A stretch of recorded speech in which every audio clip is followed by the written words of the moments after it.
네, 여러분 이제 저희가 레위기를 오늘까지 하면은 네 번째 시간을 하게 된 거죠. 그리고 앞으로 2주만 더 하면 레위기 말씀을 이제 마무리하게 되는데, 제가 여러분들과 함께 레위기 말씀을 나누면서 레위기를 그냥 이렇게 정리해 드리고 싶었어요. 첫 번째는 레위기는 거룩에 관한 책이다. 우리가 어떻게 하나님을 거룩하신 하나님을 섬기며 그분과 함께 거룩한 삶을 살아갈 것인가에 관한 이야기. 그래서 이 거룩의 삶을 살아갈 수 있도록 하나님께서 우리에게 주신 것이 있는데 5가지 제사와 7가지 절기다. 그래서 레위기를 딱 요약하면 5가지 제사와 7가지 절기로 요약할 수 있겠다 해서 저희가 예배 안에 담겨 있는 여러 의미들을 보았고, 또 지난주에는 유월절과 또 무교절 안에 담겨져 있는 하나님의 마음을 깨닫게 되었습니다. 그리고 오늘부터는 이제 두 번째, 다시 절기의 두 번째 챕터인 초실절과 그 다음에 우리가 너무나도 잘 알고 있는 오순절에 관한 이야기를 좀 함께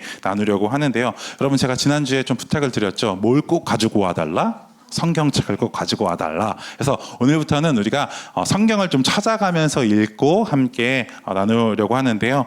여러분, 초실절에 관한 이야기는 레위기 23장에 기록되어 있습니다. 사실 절기에 관한 모든 말씀은요, 다 레위기 23장 말씀에 기록되어 있거든요. 그래서 오늘은 초실절에 관한 말씀 9절에서 14절까지의 말씀을 우리가 좀 함께 먼저 읽고 오늘 공부를 시작하면 좋을 것 같은데요. 우리 제가 한 절, 여러분들이 한 절 교독하신 이후에 마지막 14절은 함께 읽도록 하겠습니다. 레위기 23장 9절에서 14절입니다. 다 찾으셨나요? 못 찾으신 분들은 앞에 있는 화면을 보셔도 좋겠습니다. 저부터 읽겠습니다. 여호와께서 모세에게 말씀하여 이르시되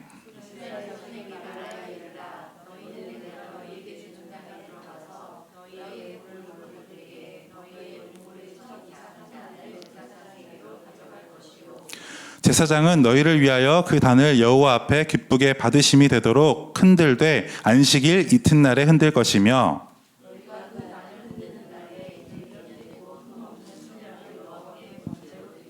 그 소재로는 기름 섞은 고운 가루 10분의 2 에바를 여호와께 드려 화제로 삼아 향기로운 냄새가 되게 하고, 전제로는 포도주 4분의 1 흰을 쓸 것이며,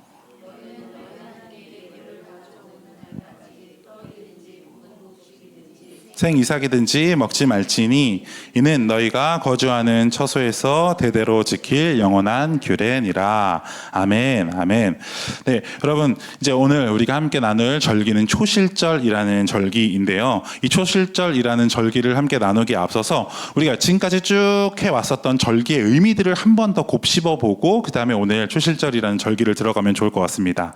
하나님께서 이스라엘 백성들을 애굽에서 구원해 내신 다음에 가나안 땅에 들어가기 전에, 언제? 가나안 땅에 들어가기 전에 광야에서 하나님께서 절기에 관한 말씀을 이스라엘 백성들에게 주시게 됩니다. 절기라는 걸 제가 여러분들에게 어떻게 말씀을 드렸죠? 캘린더다. 1년 동안 쭉 해야 할, 하나님 앞에 해야 할 일들을 하나님께서 말씀해 주셨는데, 이 말씀의 형태는 무엇은 하고 무엇은 하지 말아라 라는 형태로 하나님께서 알려주셨다라고 말씀을 드렸습니다. 그리고 이 무엇은 하고 무엇은 하지 말아야 되는 결국의 목적지가 뭐냐? 거룩하신 하나님께서 거룩한 하나님의 백성으로 살아갈 수 있도록 우리에게 주신 말씀이라고 우리는 이해할 수 있을 것 같습니다. 그런데 제가 레위기를 계속 묵상해 가면서 불현듯 제게 이런 마음이 드는 거예요. 하나님께서 절기라는 걸 이스라엘 백성들에게 주셨을 때 이런 마음이 있지 않았을까? 이스라엘 백성들은 적어도 하나님과 뗄래야 뗄 수 없는 사이로 하나님께서 규명을 해주고 계시는 것 같은 거예요. 왜요? 1년이라는, 더 크게 보면 그들의 모든 생애 가운데 계속해서 하나님을 떠올리고 하나님을 생각하고 하나님 앞에 나아갈 수 있는 방법을 하나님께서 알려주시고 있기 때문에 그런 거죠. 그래서 저는 오늘 이 자리에 모여서 함께 공부하는 저와 여러분들의 삶 가운데에도 이 하나님의 마음이 느껴졌으면 좋겠어요. 여러분, 저와 여러분들의 삶은요, 하나님과 뗄래야 뗄 수 없는 사이인 거예요. 그러니까 우리가 가정에 있을 때에도, 또 일터에서도, 만나는 여러 사람들과의 관계 속에서도 우리는 자꾸 어떤 식의 사고를 해가야 하냐면 하나님과 연결되어 있다라는 생각을 가지고 사람들을 만나고 일을 처리하고 또 하나님께서 허락해 주신 가정에서 맡겨주신 일들을 감당해 가야 한다라는 겁니다. 그리고 그게 언제까지요? 짧게는 1년이라는 큰 절기 안에서, 길게는 우리의 신앙의 모든 여정 가운데, 그리고 그 관계의 첫 시작이 어떻게 된다라고 레위기는 말하고 있습니까? 유월절로부터 시작된다라고 이야기하고 있는 것이죠. 여러분, 유월절 할 때 여러분들이 꼭 기억하셔야 될 아주 중요한 키워드가 뭡니까? 유월절엔 뭐가 필요하다?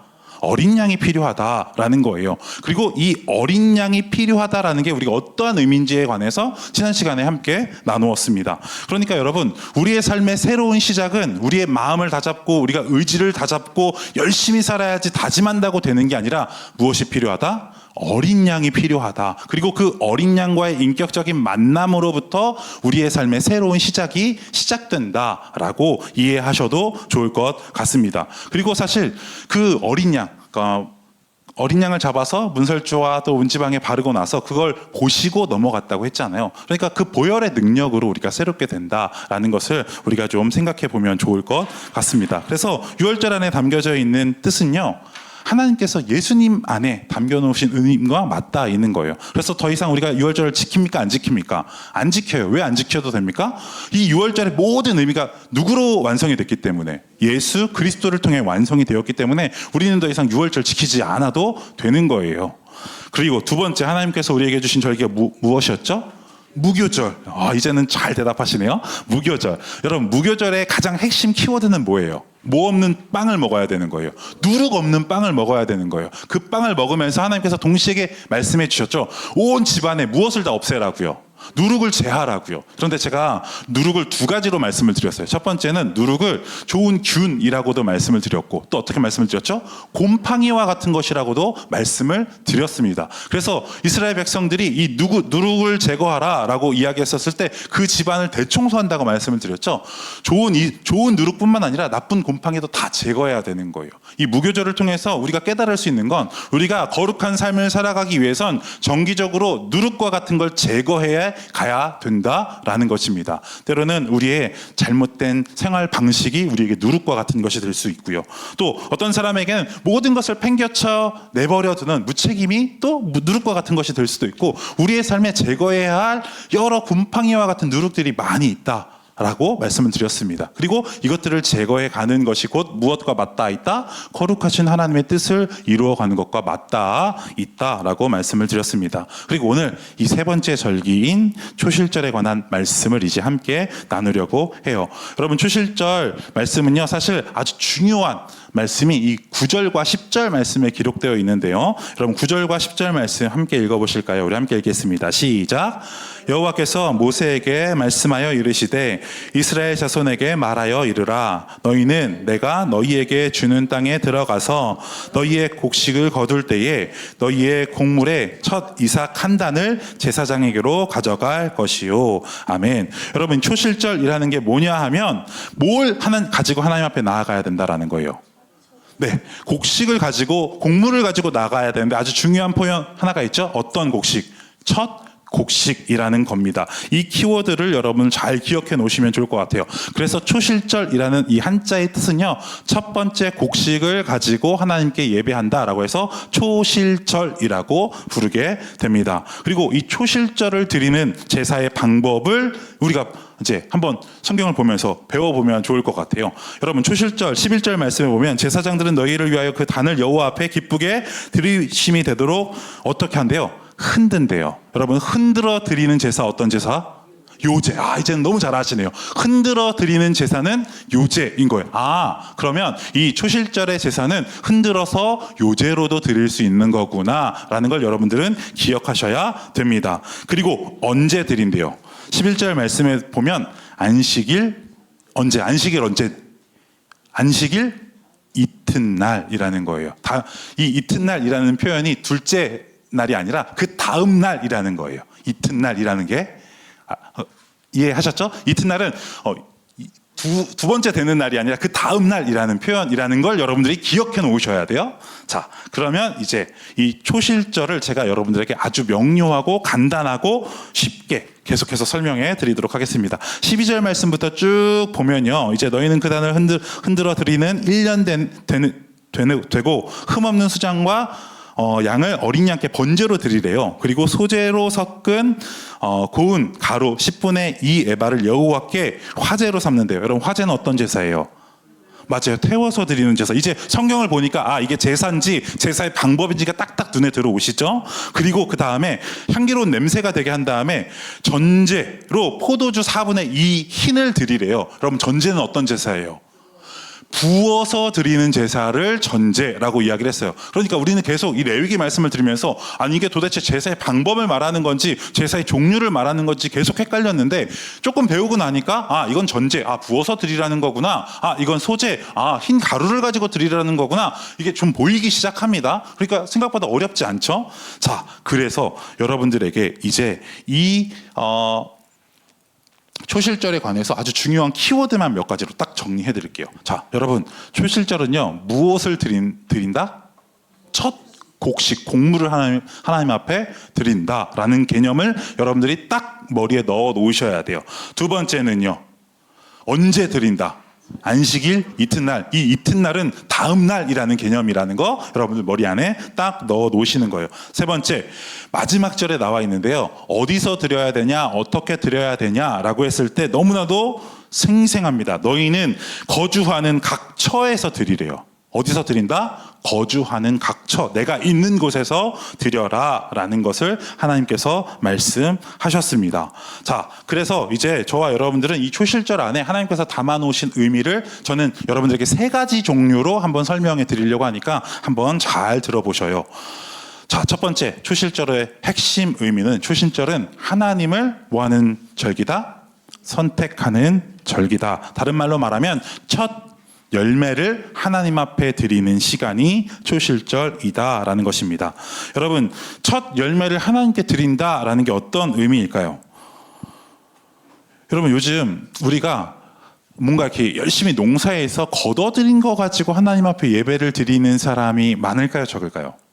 네, 적어도 여기 계신 분들은 농사 지어서 하는 건 아닌 것 같아요. 근데 적어도 저희 어머니 아버지는 농사를 지으시기 때문에 이런 개념에 대해서 좀 잘 이해하실 것 같아요. 이걸 제가 요즘 말로 좀 풀어서 설명을 드릴게요. 여러분, 이렇게 생각해 보는 거예요. 내가 열심히 일해서 애쓰고 일해서 월급을 받거나 내가 사업장을 운영해서 열심히 노력해서 이제 한 달 동안 수익이 난 게 대부분 우리는 어디로 들어옵니까? 통장, 전문 용어로 통장에 딱 꽂힌다고 이야기를 하죠. 딱 꽂혀요. 그럴 때 우리 안에 어떤 마음이 드셔요? 내가 열심히 이렇게 적나? 그치?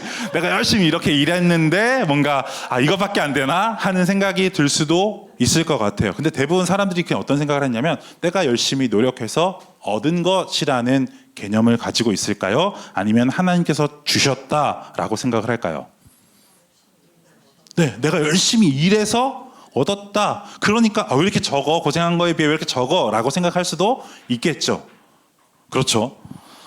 그런데 이 개념을 다시 이스라엘 백성들의 개념으로 한번 가지고 와 보는 거예요. 우리는 내가 열심히 노력해서 얻은 거야 라는 개념을 가지고 있는데 이스라엘 백성, 요 말씀을 주셨을 그 당시로 한번 우리가 가 보는 겁니다. 여러분, 이스라엘 백성들이 지금 어떤 생활을 하고 있어요? 지금 이 절기를 받을 때 광야에서 광야 생활을 하고 있는 거예요. 그들이 광야 생활할 때 어떻게 먹을 걸 해결했나요? 그들이 열심히 노력했나요?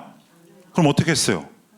하나님께서 만나를 내려주셨어요. 그들이 한 수고라곤 어떤 거가 전부예요. 아침에 나가서 걷어들인 게 전부예요. 그들이 배고프면 하나님께서 만나를 주셨고 그들이 걷어들인 게 전부예요. 이걸 먹었던 이스라엘 백성들은 내가 열심히 노력해서 얻었다라는 개념이 강할까요? 하나님이 주셨다라는 개념이 강할까요? 그렇죠. 다시 메추라기를요. 여러분, 그들이 고기를 먹고 싶어 했어요. 하나님 앞에 열심히 기도했어요. 그랬더니 하나님께서 메추라기 떼를 보내주신 거예요. 그들은 뭐 했어요? 걷어들였어요. 그러면 그들은 고기를 먹으면서 어떤 생각을 했을까요? 이거 내가 열심히 노력해서 얻은 거다? 아니면 하나님이 주신 거다? 하나님이 주신 거다. 그들이 광야 생활을 하면서 목이 말랐어요. 열심히 하나님 앞에 물을 달라고 구했어요. 그랬더니 반석에서 하나님께서 물을 나게 해주셨어요. 그들이 그 물을 마시면서 어떤 생각했을까요? 내가 열심히 우물 파서 마신 물일까? 하나님이 주셨던 물일까? 여러분, 이 개념 놓으시는 거예요. 여러분, 이제 이 개념을 가지고 그들이 결국엔 가야 되는 땅이 어떤 땅이에요? 가나안 땅이에요.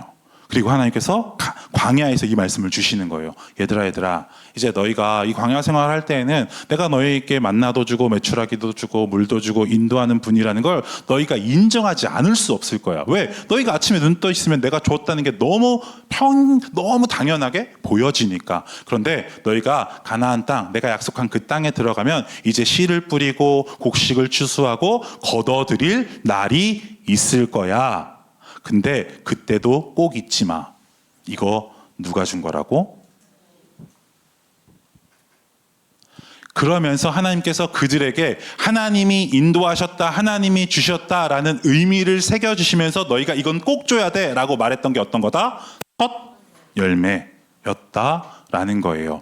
여러분, 그러니까 이제 우리는 이렇게 생각하실 수 있어야 돼요. 하나님께서 첫 것, 가장 좋은 것 원하셔가지고 이스라엘 백성들에게 첫 것 달라는 거예요? 아니에요. 그 안에 어떤 의미가 숨겨져 있어요. 하나님께서 너희에게 주셨어 라는 개념이 숨겨져 있다라는 걸 절대로 잊지 말라는 의미로 어떤 절기를 주신 거예요.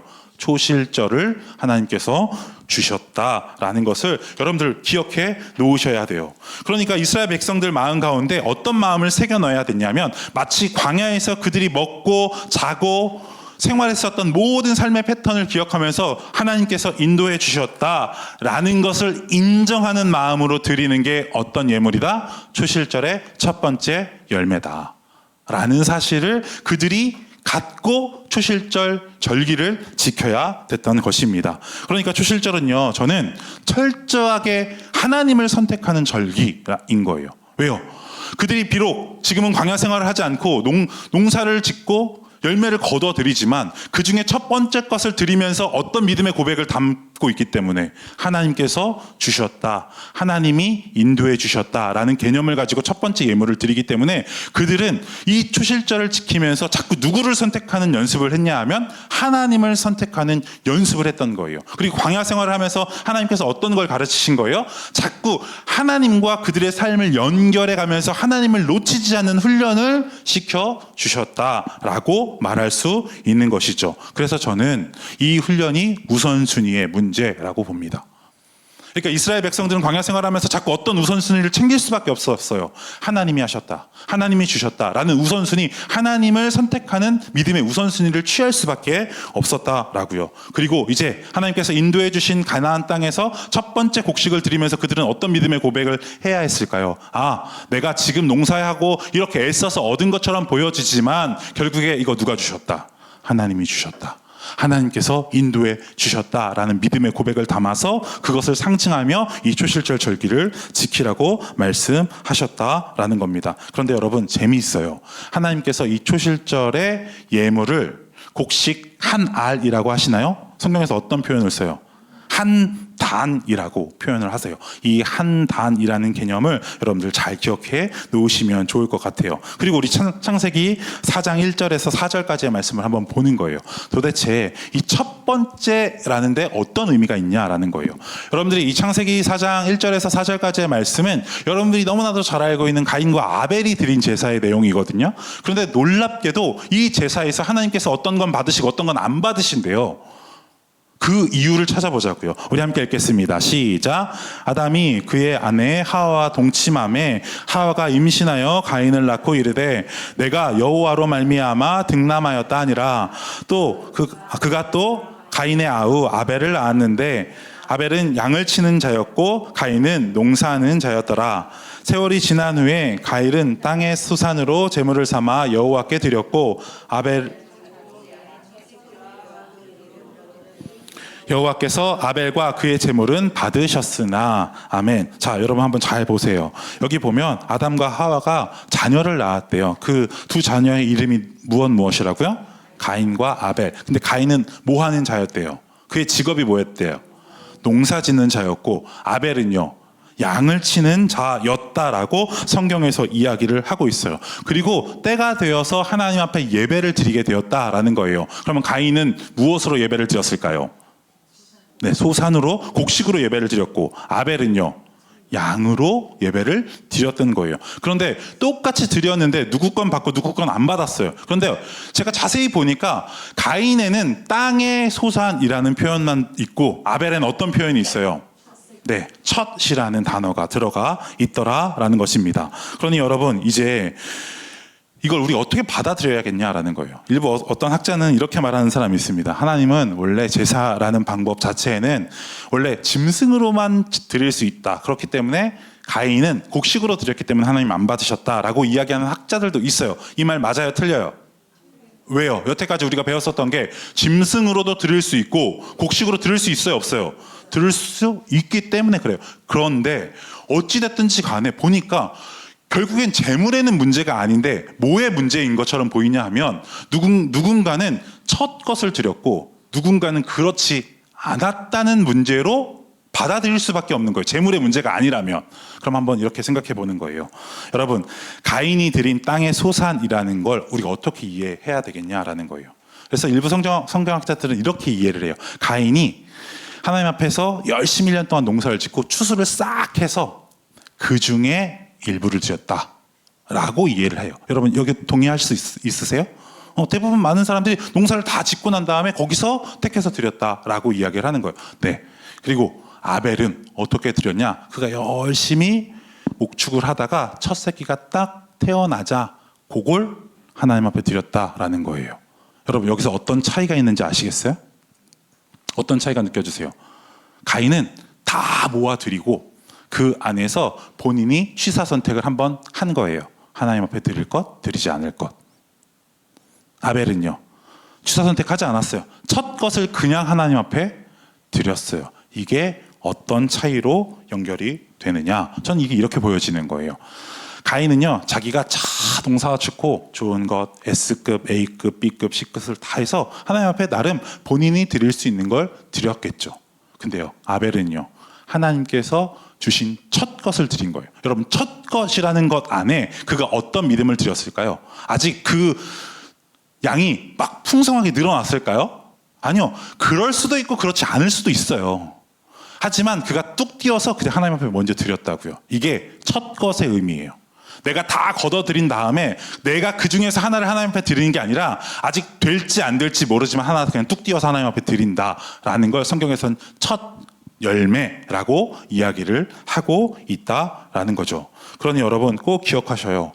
하나님께서 우리 가운데 원하시는 첫 것의 개념은 이런 개념이에요. 제가 어렸을 때 아버지 따라서 논농사를 좀 지었거든요. 어쩔 수 없었어요. 그냥 논농사를 도와드릴 수밖에 없었어요. 아침에 눈 뜨면 교회 가기 전에 논 한번 둘러보고 교회 갔다 와서 또 추수 도와드리고. 근데 논이 예를 들어 저희 홀씨 예배당만큼 있다고 치는 거예요. 그럼 추수할 때 이게 무르익을 때까지 다 기다린 다음에 한꺼번에 추수할까요? 어떻게 추수할까요? 먼저 논 무퉁의 일부를 먼저 베어요. 먼저 베어요. 왜 베는지 아세요? 그리고 그걸 먼저 말려서 요걸 가지고 옛날 분들은 제사를 드렸대요. 그러니까 여러분 추석 일할 때 햅쌀이라는 개념은요, 이 밭을 다 추수한 다음에 여기에서 하나를 드리는 개념이 아니라 다 익기 전에 밭 모퉁이를 먼저 뚝 잘라서 그걸 베서 그걸 추수를 해서 드린다고요. 요 개념을 제사에 가지고 오는 거예요. 자, 여러분 이 밭이 이제 하나님께서 우리에게 주신 밭이라고 한번 생각해 보는 거예요. 곡물이 다 익지 않았어요. 그런데 열매가 보여요. 그럼 추수를 먼저 하라고요. 그리고 그걸 가지고 하나님 앞에 드리는 거예요. 요게 첫 열매 개념이에요. 그럼 여기에 어떤 의미가 내포되어 있을 수밖에 없을까요? 아직 열매 열렸어요? 안 열렸어요? 노란 황금빛 물결이 아니라고요. 아직 푸릇푸릇할 때 먼저 베어서 익힌 다음 하나님 앞에 드린다고요. 요 개념. 자, 그럼 이걸 과수원으로도 한번 비교를 한번 해볼게요. 제가 어렸을 때 복숭아 농사를 지었거든요. 저희 시골이니까 다 하는 거야. 고추도 지고 복숭아도 하고 다 해요. 다 하는데 예를 들어 그냥 사과라고 한번 해볼게요. 사과 농장에서 과수원을 딱 키잖아요. 그러면 먼저 열리는 열매가 있어요. 똑같이 심었고 똑같이 전지를 하고 똑같이 거름을 줬는데 먼저 열리는 열매가 있어요. 그걸 먼저 따서 하나님 앞에 드리라는 거예요. 아직 이 밭 다 풍성하게 열렸어요? 안 열렸어요? 안 열렸어요. 여러분 이게 첫 열매에 담겨있는 의미라고요. 그래서 여러분 이 첫 열매 안에 담겨져 있는 의미는요, 하나님을 선택한다는 거예요. 아직 다 열매가 맺혀지지 않았어도, 아직 다 이루어지지 않았어도 이거 누가 주셨다? 하나님이 주셨다. 여러분, 이제 이스라엘 백성들의 생활 패턴과 이 첫 열매가 이어져요, 안 이어져요? 이어져요. 그들 가운데 하나님이 주셨다라는 걸 자꾸 그들은 무엇을 드리면서 표현했던 거예요. 첫 열매를 드리면서. 그래서 첫 열매를 드리면서 저는 그들이 하나님을 선택할 수밖에 없었다라고 믿습니다. 그러니까 이 추실절에 담겨져 있는 첫 번째 의미는요, 하나님을 선택하는 절기라는 거예요. 무엇을 드림으로? 첫 열매를 드림으로. 이 개념을 여러분들이 추실절 안에 잘 넣어 놓으시면 좋을 것 같아요. 그리고 이 추실절의 의미가 이제는 우리의 신앙생활에 좀 가지고 오면 어떨까 하는 생각이 듭니다. 여러분, 우리가 하나님 앞에 무언가를 드릴 때 자꾸 이런 개념이 있는 것 같아요. 다 걷어들이고 난 다음에, 다 받고 난 다음에, 어떤 일이 다 되고 난 다음에 하나님 앞에 드리려고 하는 마음이 자꾸 있는 것 같아요. 근데 초실절의 의미를 우리가 생각하면서 하나님 앞에 때로 그렇게 드리는 것도 의미가 있겠지만, 우리가 하나님을 선택한다라는 개념은 어떻게도 이해돼요. 아직 다 보여지지 않고 나타나지 않아도 하나님 앞에 드리는 것으로. 저는 신앙에 굉장히 중요한 어떤 태도 중에 하나가 이런 초실절을 대하는 태도이지 않을까 싶어요. 여러분, 우리가 기도하면서 낙심하는 이유가 무엇이에요? 우리가 하나님 앞에 기도하는데 그 기도가 응답되지 않았다고 이야기를 하는 거예요. 근데 그 기도가 다 응답되고 하나님 앞에 감사할게요 라고 말하는 것도 감사하고 의미가 있겠지만, 더 깊은 신앙의 차원으로 나아가기 위해선 우리가 하나님 앞에 기도의 제목을 올려드리면서 일어나는 작은 변화에 감사하는 거예요. 예를 들어 우리가 병 낫기를 위해서 간절히 기도하잖아요.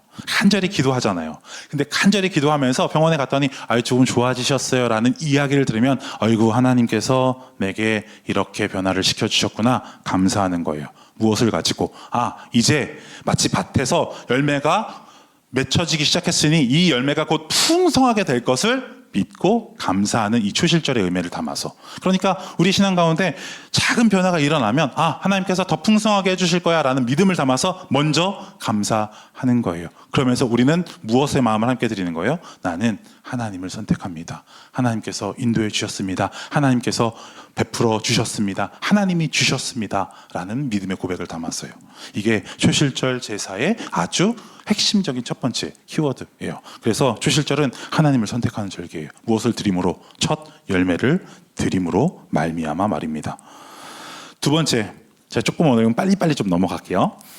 두 번째, 초실절의 아주 핵심적인 의미는요, 초실절은 믿음으로 드리는 절기라는 겁니다. 다시, 초실절은 어떤 것으로 드려야 된다고요? 믿음으로 드려야 된다라는 거예요. 여러분, 초실절은 이렇게 드리라고 했죠. 첫 이삭을 어떻게? 하나님께. 그렇죠? 첫 이삭을 하나님께. 그러면 여러분, 이 이삭이라는 걸 그냥 좀 논에 비유할 수도 있고 과수원에 비유할 수도 있겠다라는 생각이 듭니다. 그런데 우리는 이걸 보면서 자꾸 어떤 생각을 해야 되냐면, 하나를 드리면서 하나님께서 하실 그 다른 일들을 보는 거예요. 반 모퉁이에 어떤 구팅을 딱 띄어서 아직 익지 않았지만 다 익을 것을 감사하는 마음으로 드렸듯이, 하나님께서 하실 일들을 믿음으로 바라보고 드려야 된다는 거예요. 초실절은 그 믿음에 관한 이야기를 하고 있는 거예요. 여러분, 믿음을 성경에서 뭐라고 해요? 믿음은 바라는 것들의 실상이래요. 근데 이 바라는 것들의 실상이 나타났어요, 안 나타났어요? 아직은 안 나타났다고요. 근데 그 나타날 것을 믿고 바라보는 것이 믿음이라는 거예요. 마찬가지예요. 초실절 안에도 곡식이 열렸어요, 안 열렸어요? 아직은 풍성하게 안 열렸다고요. 그런데 믿고 뚝 띄어 하나님 앞에 드리는 거예요. 그래서 저는 여기에 믿음이라는 요소가 들어갈 수밖에 없는 거예요. 여러분, 초실절을 지키면서 하나님이 어떠한 분이신지에 관한 믿음의 내용이 들어갈 수밖에 없다고요. 하나님께서 어떻게 하셨는지, 이걸 다시 뚝 띄어서 이스라엘 백성들의 삶 가운데로 가지고 와 보자고요. 그들이 열심히 농사 지었어요. 그러면서 하나님께서 자꾸 뭘 잊지 말라는 거예요. 그들이 광야에서 어떻게 지냈는지를 잊지 말라고 하나님께서 말씀하시는 거예요. 너희를 먹이고 입히고 인도한 분이 누구다? 하나님이다. 나다. 그러니 내게 드려라. 그래서 저는 이 믿음의 태도가 저와 여러분들의 삶 가운데 있기를 소망합니다. 여러분 사실 우리가 이 믿음이라는 걸 좀 잘 정의해 갈 필요가 있겠다라는 생각이 들어요. 이 믿음이라는 게 잘 정의가 되어 있지 않으면 우리가 신앙생활을 하면서 여러 가지 오해할 일들이 생겨요. 여러분, 저는 믿음을 이렇게 정의합니다. 믿음은 내 생각을 끄집어내는 거예요. 그리고 하나님의 말씀으로 채우는 거예요. 저는 믿음을 그렇게 정의합니다. 다시요. 믿음은 내 생각을 끄집어내고 하나님의 말씀을 채우는 거예요. 그럼 생각해 보세요. 제가 왜 굳이 끄집어낸다라는 표현을 썼겠냐는 거예요. 내 생각이 잘 나오기 때문에? 그렇지 않기 때문에. 내가 살아왔었던 삶의 패턴, 경험들이 때로는 너무 강하게 딱 고정관념화되어 있기 때문에 그 관념 안에서 자꾸 하나님을 보려고 하기 때문에 우리는 하나님이 어떻게 이럴 수 있어? 하나님께서 어떻게 이렇게 말씀하셔? 라고 이야기할 수 있는 거예요. 근데 저는 믿음을 자꾸 내 생각을 끄집어내고 무엇으로 채운다? 하나님의 말씀. 그래서 저는 말씀을 잘 아는 일이야말로 하나님을 온전히 알아가는 일이라고 생각해요. 그런데 많은 그리스도인들이 기도 많이 해요. 뭔가 말씀을 많이 듣는 것처럼 보여요. 그러나 정작 내가 말씀을 읽고 찾고 묵상하고 곱씹어보는 일들에 있어서는 그렇게 많이 하지 않는다고요. 여러분 사실 제가 이 레위기 성경 공부 준비하면서 이 레위기 말씀 얼마나 읽었을 것 같으세요? 아주 많이? 사실 아주 많이는 안 읽었고요. 준비하면서 한 3번 정도 읽었어요. 레위기 말씀만. 그러면서 이런 묵상의 적용들이 나오고 이런 해석들이 나오고 이런 의미들이 맞는지를 계속해서 어떤 주석이나 우리 신앙의 선배들의 어떤 글들을 통해서 찾아봤었던 작업들을 하는 거예요. 근데 제가 만약에 이 말씀을 꼼꼼히 들여다보지 않았다면요. 이런 생각까지 이룰 수 없었겠죠. 사실 이 절기라는 건요. 이렇게 설명하면 제일 쉬워요. 그냥 하는 거예요. 묻지도 말고 따지지도 말고 그냥 하나님의 말씀이니까 하라고 하면 하는 거예요. 이렇게 말하면 제일 편해요. 그러면 여러분들에게 와 닿을까요? 그냥 하라는 거라는데. 이 의미를 잘 설명하기 위해서 고민하고 가까이 하고 묵상하는 시간들이 있었기 때문에 적어도 제가 소화한 만큼 여러분들에게 나눌 수 있는 거겠죠. 근데 이 일을 저만 하는 걸까요? 여러분들도 하셔야 돼요. 어디에서? 개인의 신앙의 자리에서.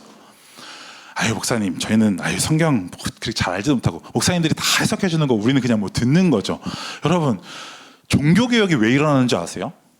500년 전에 마틴 루터가 왜 성경책을 라틴어로 되어 있는 걸 독일말로 번역하고 이 말이 번역돼서 한글로 번역되는 줄 아세요? 이게 자꾸 누군가가 해석해 주는 말씀은 그 사람이 해석해 주는 틀을 벗어날 수 없기 때문에 그래요. 그럼 하나님께서 그 사람을 통해서 말씀해 주시는 것 외에 들을 수 없겠죠. 여러분, 한글로 성경이 번역되었다라는 건 하나님께서 여러분들에게 주시고 싶은 말씀이 있는 거예요. 근데 정작 주셨는데 누가 안 읽어? 내가 안 읽어. 내가 곱씹을 생각이 없어. 그래서 여러분 시편에서 묵상이라는 표현이 자주 나오잖아요. 내가 주야로 주님의 말씀을 묵상하는도다 그러잖아요. 이 묵상이라는 단어가 원래는 어떤 의미인 줄 아세요? 소가 되새김질하는 의미가 묵상의 의미인 거예요. 그러니 여러분, 하나님의 말씀을 한 번 읽고 다 안다고 말할 수 있어요, 없어요? 곱씹어야 된다니까요. 소가 되새김질 하듯이. 그래서 저는 어렸을 때 소를 보면서 쟤는 왜 계속 입을 이렇게 할까 싶었어요. 되새김질 하는 거예요. 여러분, 우리가 하나님의 말씀을 그렇게 되새김질 해야 그 안에 담겨져 있는 하나님의 뜻을 알 수 있고 거룩이라는 단계까지 나아갈 수 있다고요. 근데 우리는 이런 거 싹 빼놓고 주일날 말씀 하나 듣는 걸로 거룩해질 수 있다고 믿고 그냥 일주일의 삶은 내 생각대로 쭉 살아가다가 하나님 앞에 기도하면 거룩해질 수 있다고 생각한다고요. 근데 그게 아니라고요. 믿음은 뭐라고? 내 생각을 끄집어내고 그 끄집어낸 그 자리에 하나님의 말씀을 채워야 믿음의 삶을 살 수 있는데 그 작업까지 가지 않고 우리는 자꾸 믿음을 논하려고 하다 보니 하나님을 내 생각, 내 경험, 내가 바라보는 틀 안에 딱 가둬놓고 마치 이러면 하나님, 이 틀을 벗어나면 하나님이 아닌 것처럼 생각해가는 우리의 편향된 신앙의 시선이 있지 않을까 싶은 거예요. 그래서 저는 여러분들이 선입견 없이 하나님의 말씀을 가까이 하셨으면 좋겠어요. 그래서 제가 레위기 읽을 때 전제를 하나 깔았잖아요. 쭉 읽고 이해 안 되는 건 어떻게 하라고? 넘어가라고. 자꾸 이거 붙들려고 하는 거 아니에요. 그래서 성경을 바라볼 때 여러분들에게 아주 좋은 원칙 몇 가지를 좀 말씀을 드릴게요. 특별히 레위기를 말씀을 드리면서 쭉 먼저 읽어요. 그리고 이제 찾는 거예요. 선명한 거에서부터 난해한 걸로. 선명한 게 뭐냐? 하나님께서 이 성경을 통해서 말씀하시는 게 뭔지를 먼저 딱 찾는 거예요. 직관적으로 딱 볼 수 있는 그거 먼저 찾으라고요. 그리고 그거에서 점점 난해한 것을 찾아 들어가는 거예요. 두 번째, 쉬운 거에서 어려운 걸로. 제가 여러분들한테 절기 말하면서 여러분들이 듣기에 어려운 거 이야기하던가요? 아니요, 그냥 쉬운 거 이야기하는 거예요. 근데 이 쉬운 거 안에서 자꾸 어려운 쪽으로 발전시켜 가니까 우리의 신앙 안에 적용할 것들도 생기고 또 우리 마음 안에 감동이 생기는 거 아닐까요? 근데 자꾸 우리는 어떤 함정에 빠지냐? 남들이 모르는 거 찾아내야지. 이야, 어떻게 그런 거 발견해냈냐고 이런 걸 찾아내고 싶어 해요. 근데 사실 너무나도 당연한 이야기가 은혜가 돼요. 너무 당연한 이야기가 우리의 삶에 도전이 된다고요. 여러분, 예수 그리스도에 관한 이야기 처음 들어보셔요? 아니잖아요. 근데 들을 때마다 은혜가 되시잖아요. 그런 것 쪽으로 가자고요. 그래서 저는 이 초실절이요, 저와 여러분들의 믿음을 드리는 절기였으면 좋겠어요. 근데 이 믿음을 논하기 위해서는 뭘 반드시 잘 알아야 한다? 말씀이 뭐라고 하는지를 알아야 된다. 그래서 제가 가지고 있는 설교의 원칙, 가장 중요한 원칙 하나가 있어요. 본문을 가지고 설교한다예요. 그러니까 레위기 말씀이 예를 들어 주어졌어요. 그러면 이 이야기 가지고 설교를 해야지 이 이야기에 갑자기 예화가 들어오고 뭐 쓸 수도 있어요. 근데 그 예화가 설교의 막 3분의 2를 차지하고 여기서 파생된 어떤 생각이 또 들어오고 그래서 본문 내용 나중에 말씀을 은혜롭게 들었는데 그래서 오늘 본문 말씀 뭔데? 하나도 남는 게 없어. 그럼 하나님의 말씀이라고 하기가 제가 좀 부끄럽더라고요. 그래서 본문을 가지고. 그래서 여러분, 오늘 이 레위기 초실절도요, 제가 지금 자꾸 어떤 씨름하려고 하는 거냐면 본문 보자는 거예요. 그래서 성경책 가지고 오시라고 부탁을 드린 거고. 저 이 목사가 진짜 성경에 있는 이야기 하나 없는 이야기 하나 여러분들이 검증하시라고요. 왜요? 하나님께서 보실 수 있도록 여러분들에게 말씀을 주셨으니까요. 사실 우리의 삶이 그래요. 목사님, 성경 공부 맨날 해도 하나님의 말씀 가까이 하고 묵상해도 제 삶에 달라지는 거 하나도 없던데요. 예, 그럴 수 있어요. 아직 우리의 삶에 열매가 안 맺혀진 것처럼 보일 수 있다고요. 맞아요, 그럴 수 있어요. 그런데 우리는 자꾸 어떤 시선 놓지 말아야 돼요? 여기까지 인도하신 분이 누구시다? 하나님이시다. 여러분, 오늘 이 자리에서 이 말씀을 함께 나눌 수 있는 것 가만히 돌이켜보면 은혜 아닌가요? 지금 우리 삶에서 불평과 원망을 쏟아내자고 그러면 할 게 너무 많아요. 근데 곰곰이 생각해 보는 거예요. 내가 그 원망의 자리에 서기에 앞서서 지금까지 내게 주신 건 없나? 정말 하나님께서 내게 감사할 제목을 하나도 주시지 않았나? 아니에요. 따지고 보면 감사할 게 너무 많은데 그 감사할 건 다 됐고 옛날 과거형으로 퉁치고 지금 내게 하나님께서 어떻게 해주시나가 더 중요하기 때문에 사실 제일 감사한 건 지금 저와 여러분들이 이 레위기 말씀을 함께 나누고 있다는 거 아닙니까? 이 복음을 들을 수 있다는 거 아니에요? 그것만으로 너무 감사한 거예요. 그걸 드림으로 우리의 믿음을 하나님 앞에 표현함으로 우리가 더 깊은 말씀의 자리로 나아갈 수 있다는 생각을 기억하시면서 초실절은 믿음으로 드린다. 기억해 주시면 좋을 것 같습니다. 마지막 세 번째, 이 개념이 제일 중요한데요. 마지막 세 번째, 초실절은요, 부활을 바라보는 절기입니다. 다시요, 초실절은 부활을 바라보는 절기예요. 여러분, 자꾸 지금 이 초실절을 대할 때 이스라엘 백성들이 강조하고 계속 생각하게 되는 첫 단어가 뭐예요? 열매라는 거잖아요. 첫 열매잖아요. 하나님께서 그것을 드리라고 했고 하나님께 드리라고 했고 우리는 그것들을 드리면서 그 안에 담겨져 있는 의미를 지금 나누고 있는 거잖아요. 그런데요, 저와 여러분들의 신앙 가운데에서도 첫 열매가 하면 이 첫 열매라고 하면 딱 떠오르는 분 있잖아요. 누구세요? 우리 그 말씀 한번 읽어보면 좋을 것 같아요. 고린도전서 15장 20절입니다. 우리 함께 읽겠습니다. 시작. 그러나 이제 그리스도께서 죽은 자 가운데서 다시 살아나사 잠자는 자들의 첫 열매가 어떤 열매가 되셨대요? 예수님께서 죽은 자들 가운데 첫 열매가 되셨대요. 그런데 여러분, 영어 성경에 보면요, first fruits라고 하면서 뒤에 s가 붙어 있어요. S가 붙어 있다고요. 그러니까 열매 하나만 나타내는 게 아니라 여러 개, 복수를 나타낸다고요. 요 개념을 가지고 아까 여러분 첫 열매 하나님께서 뭘 드리래요? 한 단. 여러분 그 알이가 모여 있는 한 단을 드리라고요. 자, 그러면 이 첫 열매가 누구시래요? 네, 이 한 단이 예수 그리스도라는 거예요. 그렇죠? 그리고 난 다음에 이 첫 열매가 이제 고린도전서에서 죽은 자 가운데서 첫 열매 예수 그리스도가 그분이십니다라고 이야기를 하고 있는 겁니다. 그러면 이제 우리는 여기 알 수 있어요. 죽은 자 가운데 첫 열매가 누구로 나타났다? 예수님으로 나타났다. 첫 열매를 드림으로 우리는 무엇을 알 수 있다? 이 땅을 하나님께서 풍성하게 하실 것을 알 수 있다. 추실절 의미와 그러면 다시 우리가 첫 열매로 예수 그리스도가 부활의 첫 열매가 되셨어요. 그러면 저와 여러분들의 삶은 무엇이 보증되어 있는 거예요? 부활이 보증되어 있는 거예요. 누가 첫 열매가 되셨기 때문에 예수 그리스도. 근데 제가 아까 열매가 단수다 복수다 여러 개념이라고요. 이 단이 예수 그리스도인데 이 단 안에 붙어져 있는 알아리가 저는 저와 여러분들이라고 믿습니다. 그리고 예수 그리스도께서 첫 단으로 부활하셨어요. 첫 열매로. 그리고 그를 구주와 주님으로 고백하는 그 안에 묶여져 있는 저와 여러분들에게도 이제 부활은 어떻게 되어 있는 거예요? 보증되어 있는 거예요. 그렇기 때문에 우리가 부활 소망을 품을 수 있게 되는 것입니다. 여러분, 그래서 구약을 읽을 때 이 첫 열매의 개념과 신약에서 말하는 이 첫 열매의 개념이 매우 중요해요.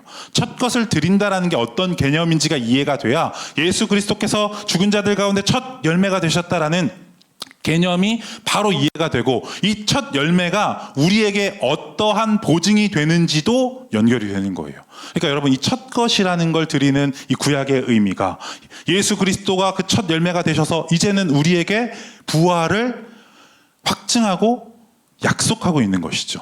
그렇기 때문에 저와 여러분들은 예수 그리스도의 부활에 동참할 수 있게 되는 은혜 사람들이 되는 겁니다. 그래서 저는 이 부활 소망이 예수 그리스도를 통해서 우리에게 어떻게 전가되었는지에 대한 개념이 우리에게 필요하다고 믿어요. 죄가 짐승에게 넘어가는 이유, 그리고 그 짐승의 흠 없음이 제사를 드리는 사람에게 넘어오는 이유와 같이 첫 열매가 우리에게 전가하는 의미가 있어요. 부활의 소망. 그래서 저는 저와 여러분들이 예수님을 닮아서 살아가는 사람들이라기보다는 예수님의 은혜를 덧입어서 물들어가며 살아가는 사람들이라고 계속 말씀을 드리고 싶은 거예요. 사실 우리는 근본적으로 예수님과 달라요. 예수님을 닮아갈 수 없어요. 그 안에 담겨져 있는 의미는 우리가 다 이해하고 있고 너무나도 좋은 의미이지만 그럼에도 불구하고 우리의 한계 때문에 예수님처럼 될 수 없다고요. 그렇게 우리는 예수님으로 우리의 삶을 물들여가는 거예요. 첫 열매가 되신 예수 그리스도가 우리의 삶을 부활로 물들여가는 거예요. 그래서 예수님이 죽으셨기 때문에 저희는 더 이상 죽을 필요 있나요? 없나요? 없어요. 예수님께서 죽으심으로 다 우리는 죽었습니다. 우리의 죄는. 그렇기 때문에 예수 그리스도께서 십자가에 못 박혀 죽으심으로 마귀의 권세를 이기셨기 때문에 우리는 마귀와 싸워서 이길 이유가 있나요? 없나요? 없어요. 예수님께서 다 이겨놓으셨기 때문에.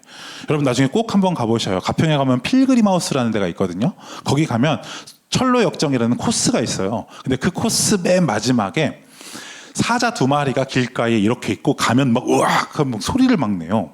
근데 그 사자 그림을 잘 보세요. 길을 딱 막고 엄청 위협적으로 이야기하고 막 소리를 내고 있거든요. 근데 그 사자의 목에 목줄이 하나 걸려 있고요. 바닥엔 아주 큰 못이 박혀 있어요. 그리고 그 목줄이 그 못에 딱 고정되어 있어요. 이게 뭘 의미할까요? 사자가 아무리 소리를 지르고 막 무섭게 해도요. 이미 그 싸움은 끝났다고요. 그 목줄 누가 채워놓으셨기 때문에. 예수 그리스도께서 채워놓으셨기 때문에 그가 할 수 있는 건 위협밖에 없는 거예요. 사단이 우리에게 할 수 있는 건 그냥 소리를 지르면서 무섭게 하는 거 아무런 영향도 줄 수 없어요. 왜요? 예수 그리스도가 이미 승리하셨기 때문에 저와 여러분들에게 이 믿음의 승리가 보장되어 있다고요. 그 사실을 기억하며 우리가 신앙의 여정 가는 거예요. 그리고 여러분, 초실절이 예수 그리스도의 부활과 딱 맞닿아 있잖아요. 그런데 언제 드리래요? 안식일 이튿날. 여러분 혹시 성경 가지고 있는 분들 한번 말씀을 찾아보실래요? 마태복음 28장 1절입니다. 28장 1절. 먼저 찾으신 분이 한번 읽어주실래요? 안식일이 다 지나고 안식 후 첫날이 되는 새벽에 막달라 마리아와 다른 마리아가 무덤을 보려고 갔더니. 아멘. 자, 여러분 이게 지금 뭘 이야기하는 본문인 줄 아시죠? 부활을 이야기하려고 하는 본문이거든요. 근데 거기서 어떤 표현이 나와요? 권사님? 안식 후 언제래요? 안식 후 첫날. 이걸 레위기적 사고로 문법으로 바꾸면 안식일 이튿날. 어떤 일이 일어났다는 거예요?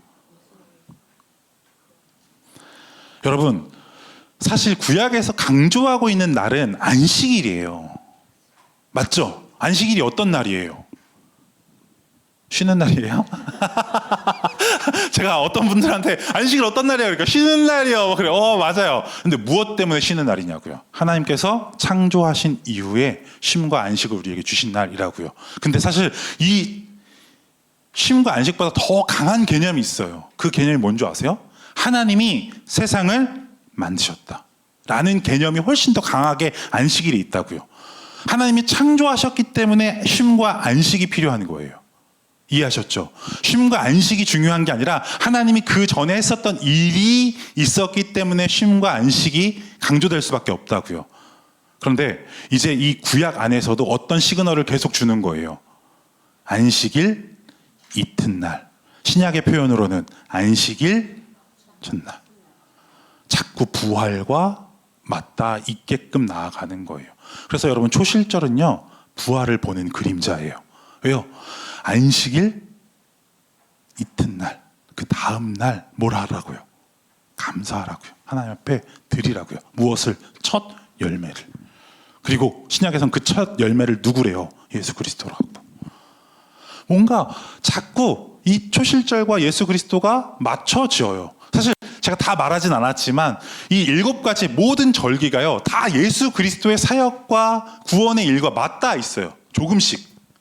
그리고 그걸 지키면서 너희가 어떤 사람이야 라고 하나님께서 알려주시는 거죠. 그걸 우리 신앙에 대입해 보면요, 예수 그리스도를 자꾸 우리의 삶 가운데 떠올리면서 우리가 어떤 사람인지를 알아야 된다는 거예요. 우리 어떤 사람들이에요? 구원받은 사람이에요. 구원받은 사람이 어떻게 살아야 될까요? 구원받은 사람이 어떻게 말해야 될까요? 구원받은 사람들이 어떤 신앙의 태도와 자세를 가져야 될까요?를 이 7가지 절기를 통해서 계속 말씀해 주고 계시다고요. 하나님과 뗄래야 뗄 수 없는 사이가 되도록. 다시, 그래서 이 안식일 첫날이라는 개념이 이미 레위기 안에도 담겨져 있다고요. 그리고 그것이 부활과 맞닿아 있는 것입니다. 여러분 이런 말씀 들어보셨죠? 그런즉 누구든지 그리스도 예수 안에 있으면 뭐래요? 새로운 피조물이래요. 여러분 새로운 피조물이래요. 근데 이 새로운 피조물이라는 게요, 과거에 어떤 것, 부족한 것 보수하고 메우고 고치고 새롭다라고 이야기하는 걸까요? 아예 존재 자체가 달라졌다는 거예요. 이게 새로운 피조물이에요. 이게 결국에는 신약의 어떤 것과 맞닿아 있냐면요, 우리가 예수 그리스도를 믿음과 동시에 우리 안에 과거와는 전혀 비교할 수 없고 과거와는 전혀 차원이 다른 무언가가 생기게 되었다는 거예요. 그게 뭐냐? 예수 그리스도의 보혈의 은혜로 하나님의 자녀됨이라는 권세가 우리 가운데 생기게 되었다는 거예요. 이건 과거에 있었던 개념이 아니에요. 전혀 다른. 그래서 재창조라고 이야기를 해요.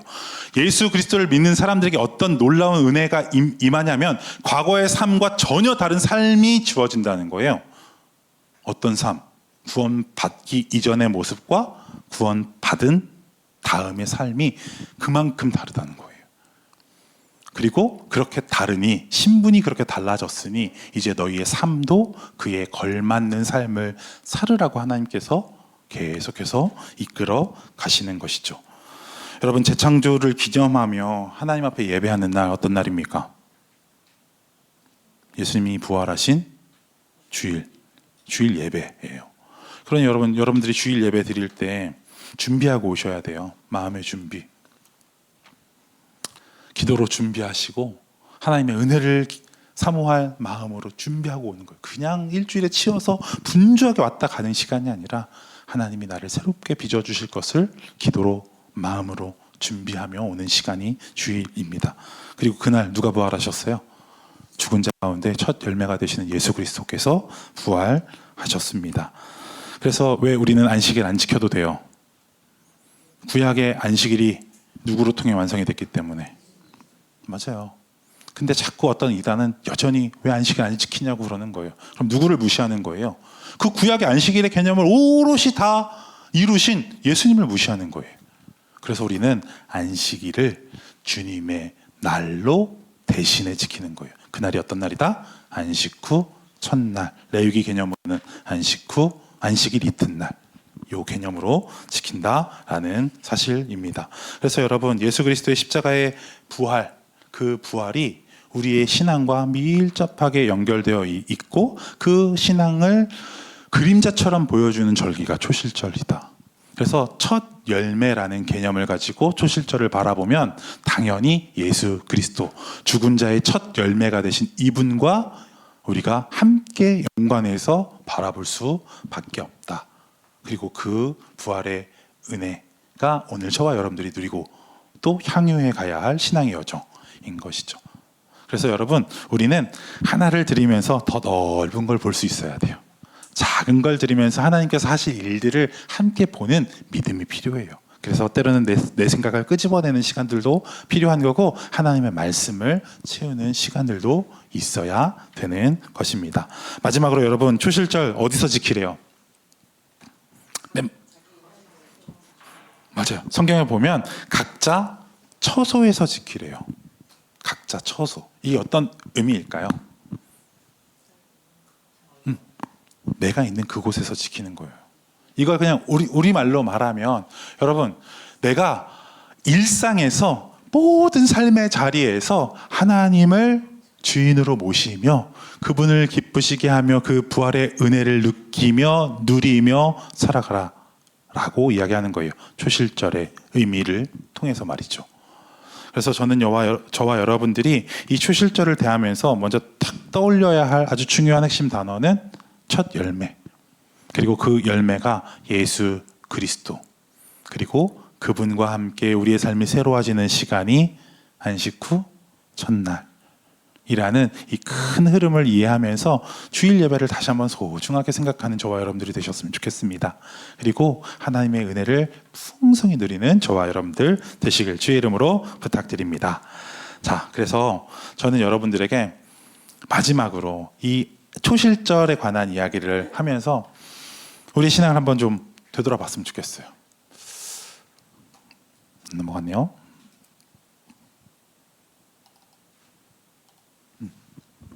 자, 안식일 이튿날이라는 이 표현 아래, 야, 참 예수님과 우리는 뗄래야 뗄 수 없는 사람이구나. 내가 이분을 얼마나 기억하고 있는가, 이분을 얼마나 가까이 하고 있는가를 고민하면서 이 초실절이라는 절기를 좀 넘어가고 싶은데요. 여러분, 초실절이라는 절기 어려우신가요? 그렇게 어렵지 않죠. 뭔가 핵심 키워드가 딱 있으니까 좀 잘 정리가 되는 것 같아요. 자, 다음은 오순절입니다. 사실 여러분들에게 매우 익숙한 절기, 오순절. 한번 여쭤보겠습니다. 오순절은 어떤 절기입니까? 오순절 하면 제일 먼저 떠오르는 키워드가 뭐세요? 성령. 맞습니다. 그럼 왜 우리는 오순절날 성령을 말하는 걸까요?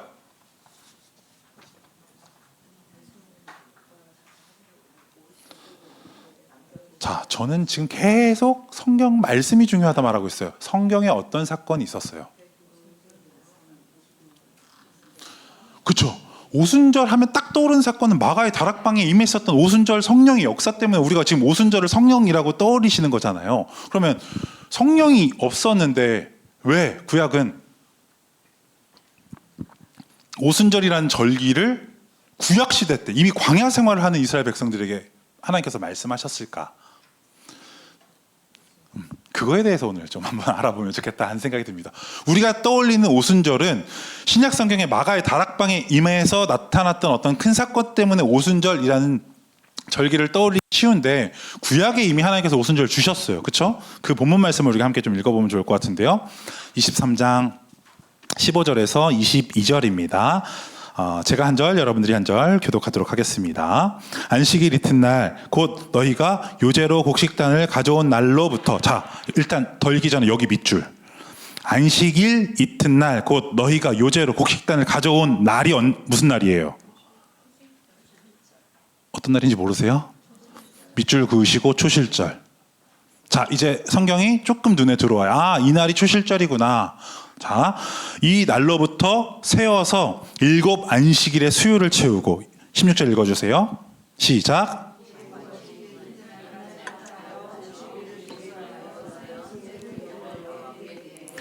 너희의 처소에서 10분의 2 에바로 만든 떡 2개를 가져다가 흔드니 이는 고운 가루에 누룩을 넣어서 구운 것이요 이는 첫 요제로 여호와께 드릴 것이며,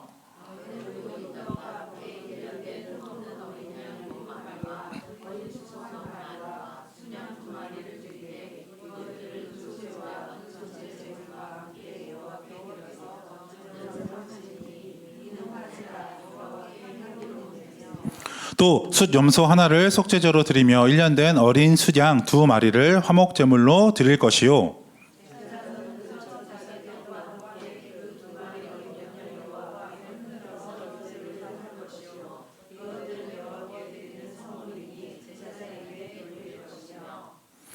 이 날에 너희는 너희 중에 성회를 공포하고 어떤 노동도 하지 말지니 이는 너희가 그 거주하는 각처에서 대대로 지킬 영원한 규례니라. 함께 보겠습니다.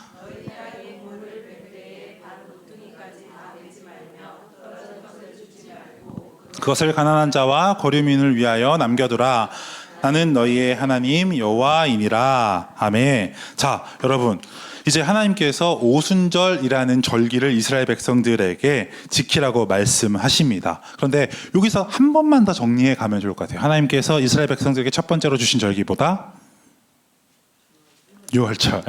이제 다시 쭉 넘어요. 자꾸 이제 이렇게 복습을 해야 돼요. 유월절. 여러분, 유월절의 핵심은 뭐다? 어린 양. 유월절 어린 양이다. 그리고 그 어린 양이 죽어야만 누구의 죄가 사해진다는 거예요. 제사를 드리는 사람의 죄가 사해진다는 거예요. 그런데 한번 생각해 보시죠. 여러분, 어린 양을 잡아서 제사를 드려서 죄사함을 받았어요. 근데 며칠 후에 내가 또 죄를 저질렀네? 그럼 어떻게 해야 돼요? 또 드려야 돼요. 그리고 한 달 후에 또 죄를 저질렀네? 그럼 어떻게 해야 돼요? 또 드려야 돼요. 왜요? 거룩하게 되려면 그걸 해야 되니까. 그러니까 이스라엘 백성들은 제사를 드리면서 어떤 생각을 자꾸 했을까요? 아우 지겹네. 아우 지겨워. 그냥 하나님 한 번에 이런 생각? 맞아요. 그런 생각 했을 수도 있을 것 같아요. 근데 그들은 자연스럽게 이런 생각 했을 것 같아요. 이거 가지고는 안 되네. 왜요? 또 드려야 되니까. 그래서 하나님께서 누구를 주셨어요? 더 드리지 않아도 되는 온전한 예수 그리스도를 우리에게 어린 양, 유월절 어린 양으로 주신 거죠. 그래서 세례 요한은 말하죠. 보라, 세상 죄를 지고 가는 누구를 보라? 어린 양을 보라. 예수님이 그 어린 양 대신 되었다라는 거예요. 그래서 이 십자가 사건은, 이 유월절을 통해서, 이 십자가 사건을 통해서 우리에게 예수님이 필요하구나, 짐승인 어린 양 가지고는 한계가 있구나를 보여주기도 하는 것이죠. 두 번째 절기는 어떤 절기예요? 유월절이 지나고 나면 이스라엘 백성들 어떤 절기 지켰어야 되죠? 무교절. 무교절의 핵심은 뭐라고요? 네, 누룩 없는 빵, 아주 맛없는 빵을 먹는 거예요. 여기 핵심은 뭐라고요? 자꾸 그걸 먹으면서 우리의 삶에 무엇을 제하라? 누룩과 같은 것들을 제하라. 나쁜 것들을 제하라. 부정적인 것들을 제하라. 라고 말씀하셨던 거죠. 근데 제가 지난주에 여러분, 누룩에 긍정적인 요소도 있고 부정적인 요소도 있다고 말씀을 드렸어요. 그러면 레위기에서 없애라고 말한 건 부정적인 요소예요? 긍정적인 요소예요? 부정적인 요소를 자꾸 제거해 가면서 거룩한 삶을 살아라 라고 이야기하고 있는 것이죠. 그래서 하나님 안에 내가 있는지를 자꾸 물어보는 거예요. 내 안에 더러운 것들은 없는지 자꾸 돌이켜보는 거예요. 이걸 우리는 회개라고 이야기할 수도 있을 것 같아요. 이렇게 이제 무교절을 지키고 난 다음에 어떤 절기를 지켜야 돼요? 초실절을 지켜야 돼요. 초실절을 지키면서 초실절의 핵심 키워드는 뭐라고요? 첫 열매라고요. 그리고 이 첫 열매가 신약에 누구와 맞닿아 있다? 예수 그리스도와 맞닿아 있다라는 겁니다. 그리고 이 초실절이라는 개념 안에서 오순절을 이해하셔야 되는 거예요. 다시, 오순절은 오순절 자체로만 뚝 띄어서 이해할 수 있다 없다? 왜 그런지는 제가 이제 성경을 보면서 하나하나 알려드리도록 하겠습니다. 자, 여러분, 오늘 본문 15절, 16절 말씀 한번 볼까요? 자, 제가 왜 이 초실절이라는 절기와 오순절은 이어질 수밖에 없는지에 관해서 설명하고 있는 말씀이기 때문에 그렇습니다. 함께 읽겠습니다. 시작. 안식일 이튿날 곧 너희가 유죄로 곡식단을 가져온 날, 이 날이 어떤 날? 초실절로부터 세어서 7 안식일의 수요를 채우고 7 안식일 이튿날까지 합하여 50일을 계수하여 네, 여러분 오순절은 기본적으로 어떤 날부터 지키는 거예요? 성경을 보셔야 돼요. 저를 보면 안 돼. 자, 안식일 이튿날 곡식을 흔들어 든 날이 제가 무슨 날이라고 말씀을 드렸어요? 자, 초실절부터 뭐 하래요? 세어서 7 안식일을 세어보라는 거예요. 다시 이 개념을 이제 이해하셔야 돼요. 오순절은 초실절이 끝나는 그 날부터 뭘 세어야 돼요?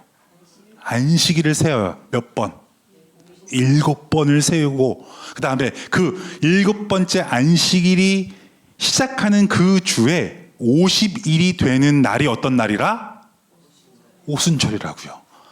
다시 오순절은 성령님께서 마가의 다락방에 임한 날이 오순절이 아니라 구약에서 말하는 오순절은 자, 초실절을 지키고 난 그날부터 뭘 세워요?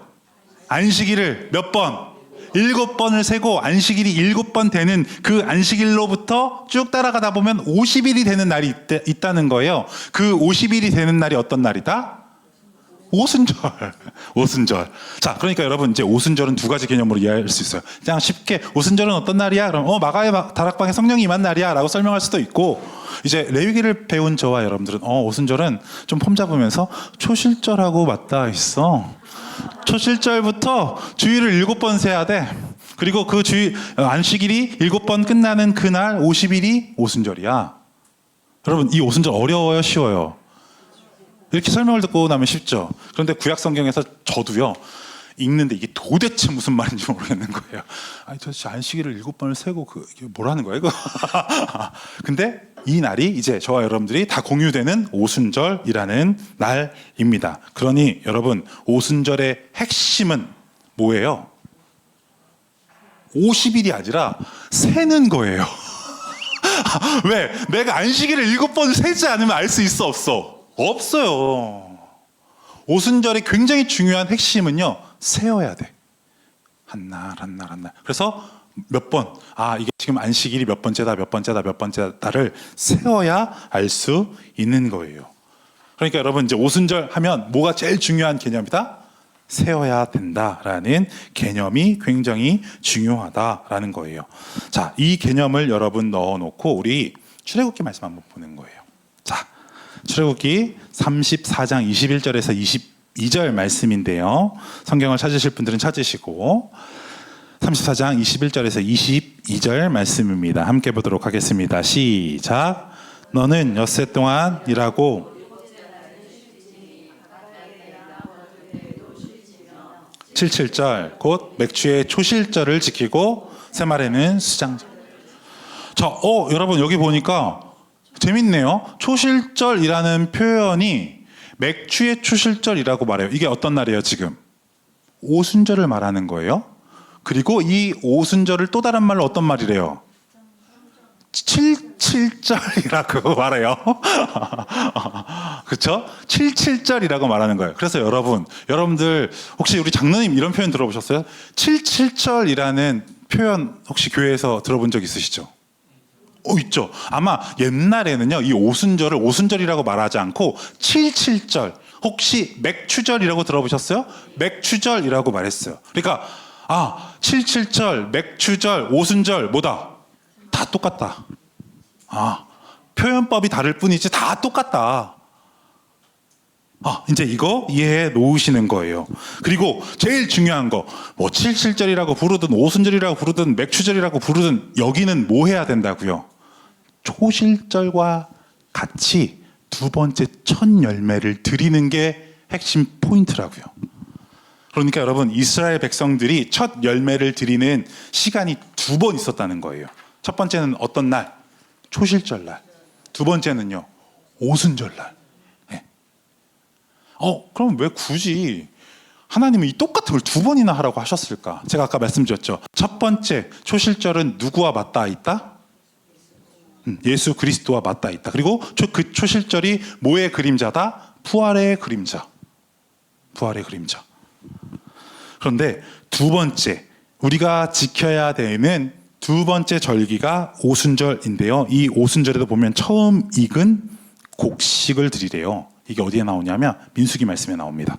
자, 77절과 오순절과 맥추절이 다 같은 의미예요. 근데 민수기 28장 26절 말씀입니다. 제가 한번 읽어드릴 테니까 성경 읽는 분들은 한번 찾아서 밑줄 한번 그으세요. 77절 어떤 날이에요? 오순절이죠. 맥추절이라고도 이야기합니다. 처음 익은 열매를 드리는 날에 너희가 여호와께 새 소재를 드릴 때에도 성회로 모일 것이요 아무 일도 하지 말 것이며. 자, 여러분 성경 찾는 재미가 이제 좀 쏠쏠하죠. 이게 점점 뭔가 이렇게 우리가 다르게 썼었던 표현인데 다 똑같은 의미구나라는 것을 알 수 있습니다. 그러니까 여러분, 이스라엘 백성들에게 초실절은 몇 번 있었어요? 두 번 있었던 거예요. 첫 열매를 드리는 시간이 두 번 있었던 거예요. 어떤 학자는 이걸 이렇게 이야기합니다. 첫 번째 초실절은 밀을 주로 드리는 시간. 두 번째는 포리를 드리는 시간. 이렇게 말하는 사람들도 있어요. 성경학자들 중에는. 근데 저는 여러분들에게 일단 모르는 건 어떻게 알아? 과감히 넘어가자. 중요한 포인트는 뭐다? 이스라엘 백성들에게 첫 익은 곡식을 드리는 절기가 두 번 있었다는 거예요. 이게 중요한 거예요. 그렇죠? 초실절과 그리고 두 번째 초실절. 근데 이 두 번째 초실절은 어떻게 지킬 수 있느냐? 무조건 초실절을 기억하고 그 다음부터 세워야 돼. 세워야 돼. 언제까지? 마냥 50일이 아니라 성경에 나온 표현대로 안식일을 7번 지키고 그리고 그 안식일 끝에 50일이 되는 날까지, 그리고 그날 다시 뭘 한다? 첫 열매를 드린다고요. 그런데 저는 이 말씀을 읽으면서 어떤 생각이 들었냐면 이 세는 과정이 일단 너무 번거롭겠다. 왜요? 계속 기억하면서 세야, 내가 까먹으면 그날을 지킬 수 없으니까. 그러면서 동시에 이 날이 어떤 특별한 사건과 의미가 있는 날일 수 있겠구나 하는 생각을 해보았습니다. 자, 여러분, 예수님께서 부활하셔서 이 땅에 며칠 계셨어요?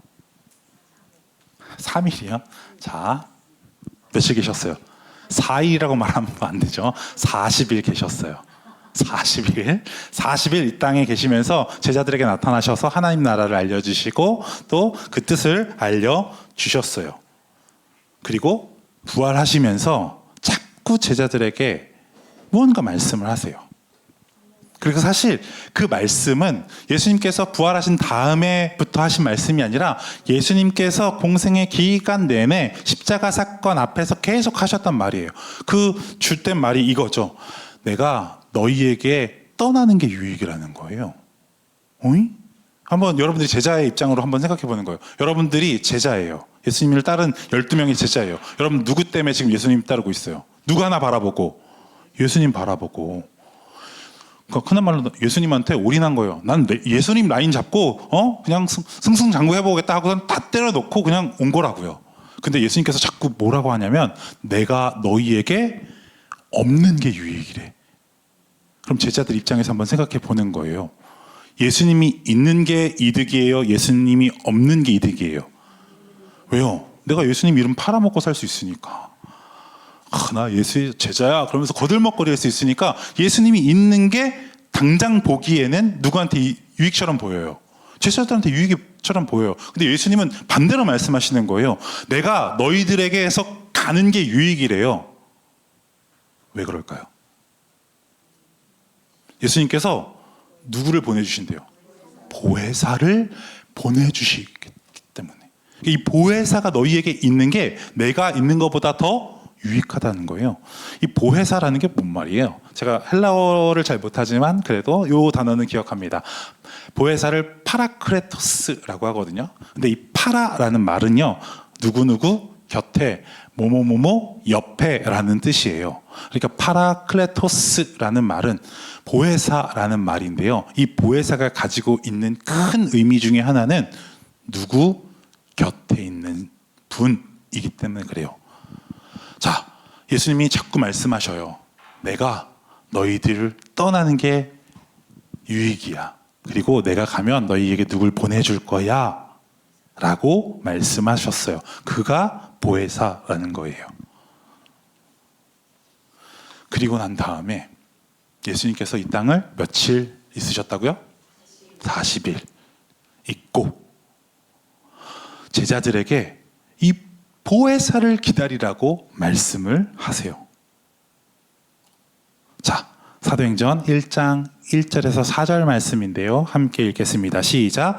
데오빌로여, 내가 먼저 쓴 글에는 무릇 예수께서 행하시며 가르치시기를 시작하신부터 그를 택하신 사도들에게 성령으로 명하시고 승천하신 날들의 일을 기록하였노라.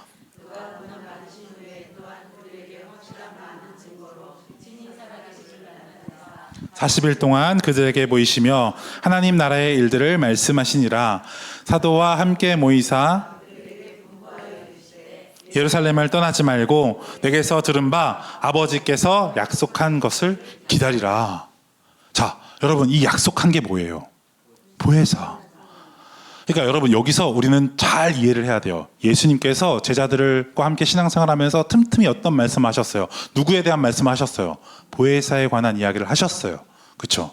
그리고 그 보혜사가 너희에게 오는 게 유익이라고 이야기를 했어요. 그리고 마지막에 예수님께서 승천하시기 전에 제자들에게 뭐라고 말씀하셨어요? 기다리래요. 기다리래. 여러분, 예수님께서 내리신 마지막 지상 명령이 뭐예요? 우리는 다 복음을 전하고 제자를 하고, 이게 예수님께서 우리에게 말씀하신 마지막 명령이라고 생각해요. 근데 성경을 보니까 기다리래요. 예수님께서 말씀하신 마지막 부탁과 명령이 뭐냐? 기다리라는 거예요. 누구를? 보혜사를. 자, 그러면 예수님께서 40일 동안 말씀하시고 기다려라 라고 말씀하셨어요. 그리고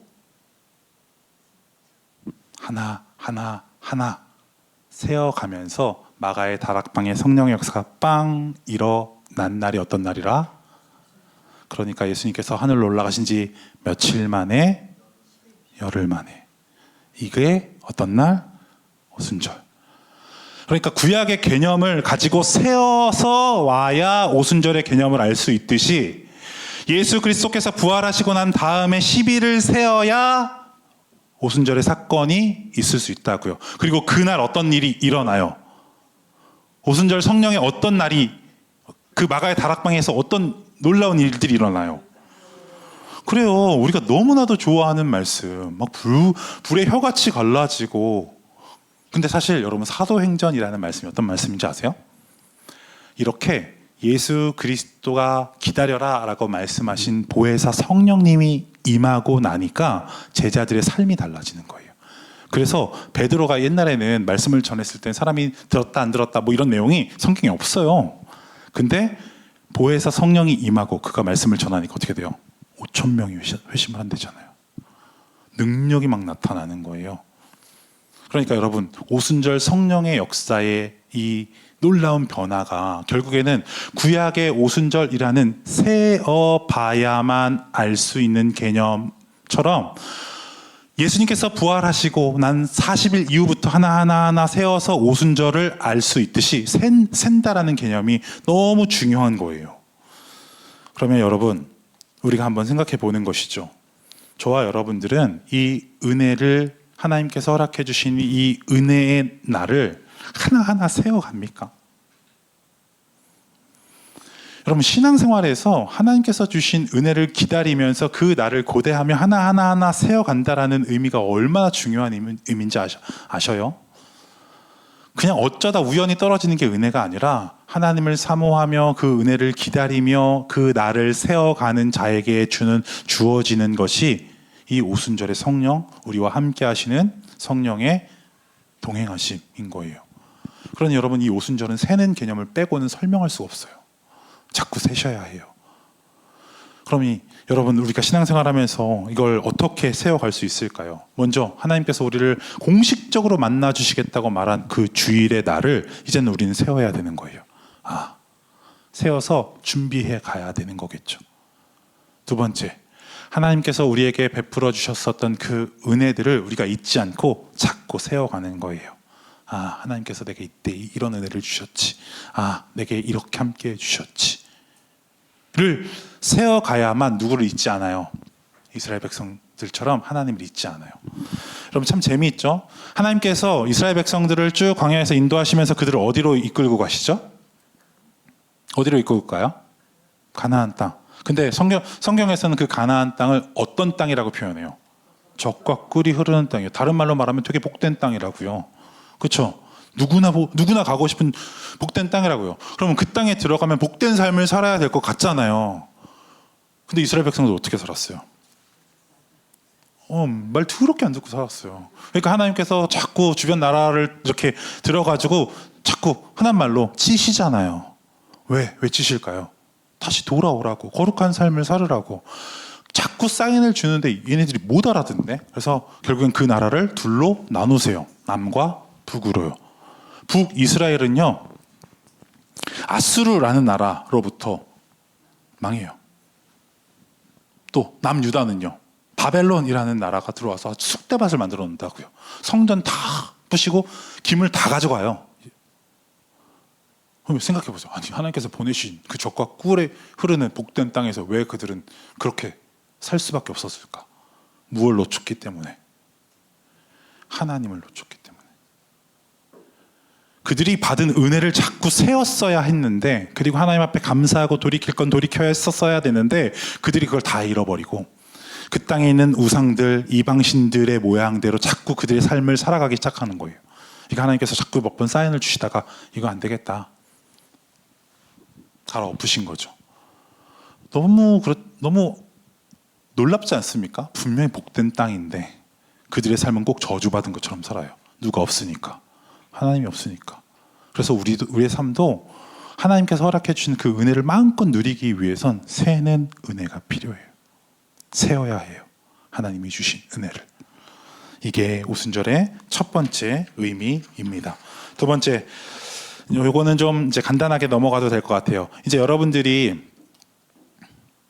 오순절 했을 때 딱 떠올리는 성령의 이미지, 이제 이해가 되시죠? 예수님께서 부활하시고 10일을 세워야 50일, 그리고 50일이 되는 그날이 오순절인 것처럼 자꾸 세워서 성령과 연관되어질 수밖에 없는 거예요. 근데 저는 왜 예수님께서 그렇게 자기는 떠나고 누군가가 와야 너희에게 유익이다라고 말씀하셨느냐에 조금 주목하기 시작했어요.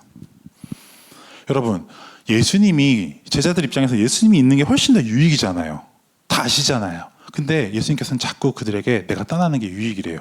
그러면서 성령을 주시겠다 말씀하시고 그걸 기다리래요. 그리고 기다렸더니 어떻게 됐어요? 정말 놀라운 능력이 그들에게 덧입혀지고, 과거에 예수님과 함께 있었을 때는 그들이 상상할 수 없었던 놀라운 기적과 이사를, 하나님의 일들을 그들이 전하기 시작하잖아요. 여러분, 우리에게 왜 성령이 필요할까요?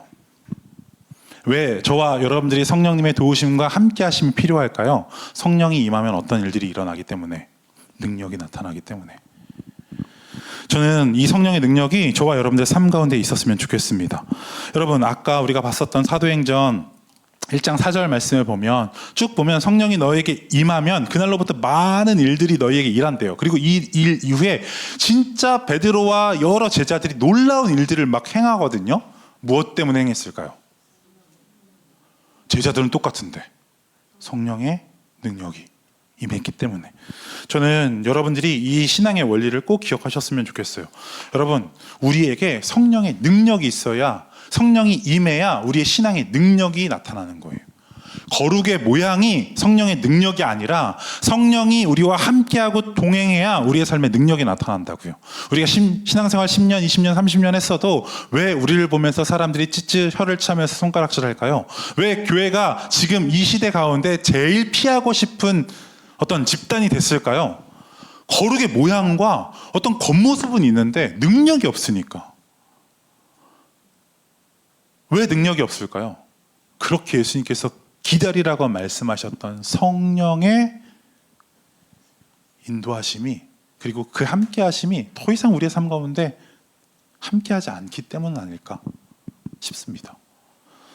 여러분, 저와 여러분들이 하나님이 우리에게 주시리라 약속한 그 성령을 기다리면서 하나하나 세워가며 은혜에 넘치는 신앙생활을 하길 원해요. 더 나아가 그 은혜가 내 안에, 우리 교회, 우리 가정에만 국한되는 게 아니라 그 성령의 능력이 우리가 있는 삶의 자리로 흘러가길 원합니다. 그리고 그 모습을 통해서 많은 사람들이 하나님 살아계시지, 우리의 변화된 모습을 보면서 야, 저 사람이 변하니까 하나님 살아계신 거 맞네 라고 말하는 저와 여러분들이 되셨으면 좋겠습니다. 분명히 하나님 말씀하셨어요. 세워서 기다리라고. 그리고 저와 여러분들의 신앙 안에도 이제는 그 성령의 능력이 필요할 때가 된 것 같아요. 거룩의 모양, 겉으로 드러나는 모습은 되게 그럴싸한데 정작 성령의 능력이 없어서 매일 한숨 쉬며 신음하면 우리의 신앙의 모습이 아니라 그 능력으로 힘있게 주님을 예배하는 저와 여러분들 되시길 주의 이름으로 부탁드립니다. 저는 하나님께서 일하시는 이 패턴을 우리의 머리에 좀 딱 넣어놓으면 좋겠다 하는 생각이 들어요. 예수님을 통해서 분명히 성령님이 너희에게 임할 거야 계속 말씀하시잖아요. 그러면 반대로 생각해 보는 거예요. 약속하셨어요. 그러면 주신다는 걸까요? 안 주신다는 걸까요? 근데 왜 우리의 삶은 이 성령을 받고도 아니면 안 받았나? 이런 질문이 자꾸 제게 듭니다. 저는 저와 여러분들이 이제는 정말 예수 그리스도의 복음과 은혜로 새롭게 된 사람들이라면 능력이 좀 필요하지 않나 싶어요. 특별히 요즘과 같은 시대에. 여러분, 가정에서 믿음의 어머니로서 능력 보여주셔요. 믿음의 아버지로서 능력 보여주셔요. 내가 보여줘야지, 보여줄 수 있는 게 아니라니까요. 우리가 그분과 동행할 때에만 나타날 수 있는 게 성령의 능력인 것이죠. 그래서 저는 저와 여러분들의 삶 가운데 이 성령의 능력이 좀 나타나길 소망하며 함께 좀 기도하는 시간 있다가 좀 갖고 싶어요. 이 오순절 하면서 야, 그래, 성령을 가르치는 날이지, 다 알아, 모르는 사람 한 명도 없어. 제가 아까 오순절 했을 때 여러분들 다 성령 이야기했잖아요. 그러나 이 성령의 능력을 가지고 사는 사람들이 얼마나 될까? 저부터도